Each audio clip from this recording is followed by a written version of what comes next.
हमारा क्वेश्चन है वो है सुरेंद्र कुमार जी से, जो झारखंड से हैं और जो पूछते हैं कि गुजरात में जो है मेडिकल सेवाएं अन्य राज्यों से बेहतर क्यों है। तो बहुत ही अच्छा प्रश्न है। एक्चुअली मैं अपना थोड़ा आपको बैकग्राउंड बताता हूँ कि मैं बेसिकली जो है वो राजस्थान से बिलोंग करता हूँ। उदयपुर में मेरी स्टडीज हुई। उसके बाद मेरी पूरी एजुकेशन जो है वो दिल्ली में हुई, एम्स में हुई। MBBS वहाँ से किया, MS वहाँ से किया, सीनियर रेजिडेंसी करी। उसके बाद फिर मैं US में 1 साल रहा। फिर यहाँ पे एज अ कंसल्टेंट गुजरात में प्रैक्टिस करने आया। और इसके साथ साथ ही मैं सारे राज्यों में एज अ फैकल्टी ऑलमोस्ट पूरा इंडिया हमने देखा हुआ है। तो ये एक बहुत ही वैलिड क्वेश्चन बनता है जो इन्होंने पूछा है।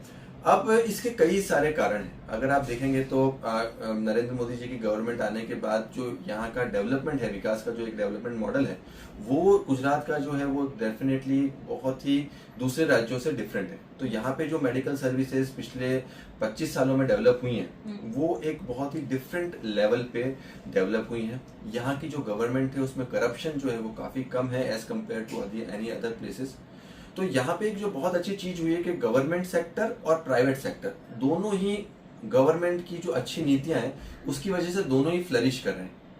तो आपने देखा होगा कि बाकी जो स्टेट्स हैं उसमें कई जगह जो गवर्नमेंट सेक्टर है उसमें प्राइवेट प्रैक्टिस अलाउड रहता है। तो गुजरात में प्रॉपर जो है वो गवर्नमेंट सेक्टर जो है उनको प्राइवेट प्रैक्टिस अलाउड नहीं है। तो गवर्नमेंट सेक्टर के जो डॉक्टर्स हैं वो टोटली अपने काम के ऊपर प्रैक्टिस करते हैं, वो बाहर प्राइवेट प्रैक्टिस नहीं करते। तो गवर्नमेंट सेक्टर जो है वो टोटली जो है वो डेडिकेटेड टू द पेशेंट्स रहता है। और उसमें जो है सिर्फ जो है जो वहाँ के डॉक्टर्स हैं वो अपने ही हॉस्पिटल्स में जो है वो प्रैक्टिस कर सकते हैं। तो प्राइवेट प्रैक्टिस जो है वो गवर्नमेंट सेक्टर में अवॉइड नहीं है। तो एक बहुत ही अच्छी चीज है। तो गवर्नमेंट सेक्टर भी अच्छा फ्लरिश किया। और उसके साथ ईज ऑफ डूइंग बिजनेस या ईज ऑफ डूइंग प्रोफेशन की जो नीति है मोदी जी की, उसके कारण से जो प्राइवेट सेक्टर है वो भी काफी अच्छा फल फूल रहा है। और आपको जानकर बहुत आश्चर्य हुआ कि सेम क्वालिटी की सर्जरी अगर हम गुजरात में करते हैं तो उसकी जो कॉस्टिंग है वो दूसरे राज्यों की तुलना में काफी कम आती है। तो दैट इज बिकॉज कि जो सरकार की नीतियां हैं वो जो हॉस्पिटल्स हैं उसको जो है टैक्स उसको लोड नहीं करती हैं। पहली बात तो जैसे कोई हॉस्पिटल है तो उसको उसको जो है करप्शन का जो बहुत कम सामना करना पड़ता है।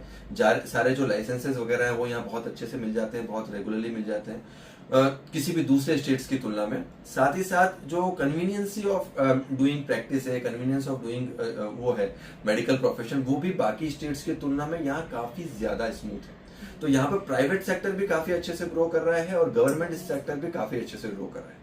साथ ही साथ यहाँ से अगर गुजरात की हम बात करेंगे तो यहीं से आयुष्मान योजना का स्टार्ट हुआ है। तो आयुष्मान योजना जो है वो पहली बार गुजरात से स्टार्ट हुई। ऐसी एक मुख्यमंत्री आरोग्य योजना है, महा योजना बोलते हैं, वो भी गुजरात से स्टार्ट हुई। और उसके बाद इस मॉडल को बाकी सब स्टेट्स ने, MP ने, महाराष्ट्र ने, दिल्ली ने, उन सब ने उसको बाद में फॉलो किया। तो वो जो एक चीज है जो डेवलपमेंट के प्रति गवर्नमेंट की जो एक रुचि है, उससे जो है हॉस्पिटल्स को काफी बेनिफिट मिलता है। एक और बहुत इंपॉर्टेंट चीज है कि यहाँ पर मैन्युफैक्चरिंग इंडस्ट्रीज जो है वो काफी स्ट्रांग है। तो आप देखेंगे कि अगर इंडियन इम्प्लांट इंडस्ट्री और इंडियन फार्मा इंडस्ट्री की बात करेंगे तो करीबन 40 to 50% जो शेयर है वो गुजरात में है। तो अगर हम ऑर्थोपेडिक्स की बात करेंगे तो सारी इम्प्लांट कंपनीज जो इंडियन मैन्युफैक्चरर्स में है वो सारी गुजरात बेस्ड है। राजकोट, अहमदाबाद, सूरत, वहाँ की बेस्ड कंपनीज है। और अगर आप अच्छी फार्मा कंपनीज की बात करेंगे जैसे कि जाइडस हो गई, कैडिला हो गई, इंटास हो गई, ट्रोइका हो गई, टोरेंट हो गई, तो ये सारी कंपनीज भी गुजरात में बेस्ड है। तो इसके साथ साथ जो ये इसके कारण जो है हमारी जो यहाँ पे जो मेडिकेशन और इम्प्लांट की जो अवेलेबिलिटी है वो भी दूसरे राज्यों की तुलना में बहुत अच्छी रहती है।